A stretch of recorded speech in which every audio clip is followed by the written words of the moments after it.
Hello everybody, I am Jeff from Wccftech. Today we're going to talk about Might and Magic Heroes VII. I'm going to be reviewing this bad boy. The Might and Magic Heroes franchise seems to be in a rather difficult place at the moment. At best, it's stagnated just a little bit, but at worst, it's actively moving backwards. Budgeting itself and catering solely to the current fans who already know exactly how to play it, what it will entail, and need no instructions going in. While there's nothing wrong with playing it safe and doing what you've already done and always done for quite some time, making just the improvements that are needed, Limbic Entertainment failed to understand what a sequel should improve on, or include new features, not take away, which is what they've done with Might and Magic Heroes VII. It's definitely not beginner-friendly. With that in mind, newcomers need not apply at all when it comes to this game. Without a doubt, Might and Magic Heroes VII has been designed under the impression that somebody who hadn't played a previous entry wouldn't be interested in picking this up at all anyway. How this shows most clearly is that nothing is actively explained, and even features not found in the previous few games, one example being the inclusion of town governors, are not explained in any way. What makes this even more concerning, particularly in the town governor aspect, is that a main quest in one of the campaigns demands you set a hero as a governor, and there's no means, bar through a website or guide, of reading how to do that. There's nothing in this game that tells you that. But not everything is negative here, however, though even the positives have their downfalls. The campaign offered is reasonably strong, offering itself up in smaller chunks. It centers around Ivan Griffin and his 6 advisors meeting after the assassination of the Empress.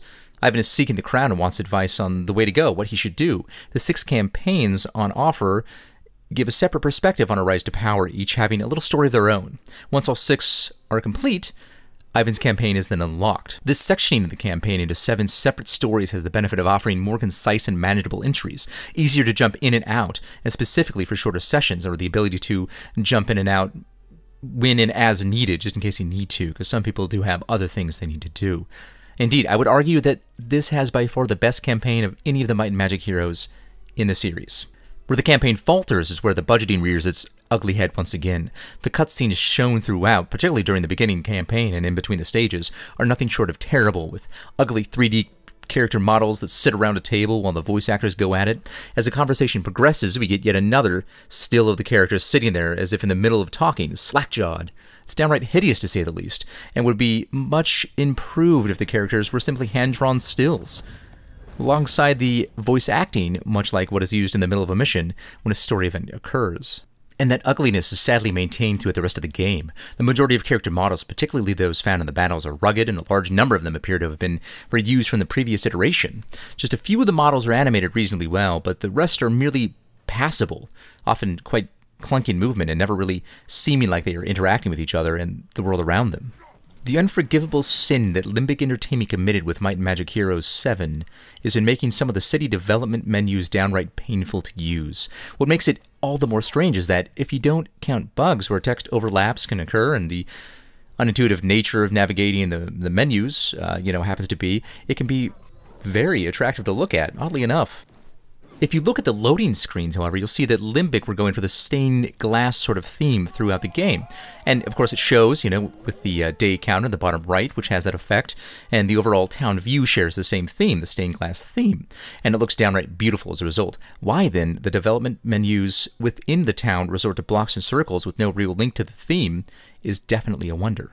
Sadly, as previously mentioned, you might find yourself looking at those loading screens for quite the long time, longer than you might expect. Even with a high-spec PC with gobbles of RAM and even, a nice fast PCIe-based SSD, you might find yourself taking minutes to load. Unacceptable in most cases. And of course, at times, game-breaking bugs can be encountered at any time. One such bug I encountered in a campaign game had my general stuck inside a city, irretrievable and making the quest impossible to complete. Of course, I was able to resort to an earlier autosave, which is done at the end of every turn, but to have to resort to that is a failure in and of itself. Other performance issues include the camera, which has a tendency to go haywire at times, looking where it decides you should look, and not where you actually need to or want to. And, of course, slowdowns can occur, seemingly as a result of Uplay, and, of course, being tied to Uplay results in the much too common downtime when a connection cannot be made. But let's revisit what I said at the beginning. Something needs to change. What should be a flagship title for Ubisoft to prove that they have a place in the PC market has stagnated. Budgets seem to be getting smaller, features are cut, and in this case, the feature is the game simply telling you how to play it. And among a host of other things that should probably be in this game. This is and was a good franchise, and it could still be one of the best franchises that they have. Might and Magic Heroes, or Heroes of Might and Magic, is one of the longest-running franchises in PC gaming history, spanning 7 main games in the series, with 7 spin-offs for both PC and consoles in the past 20 years. It should be celebrated as a franchise that has, and have the care that it deserves. From the deterioration in the previous 2 entries, particularly Might and Magic Heroes VII, I don't see a particularly bright future ahead.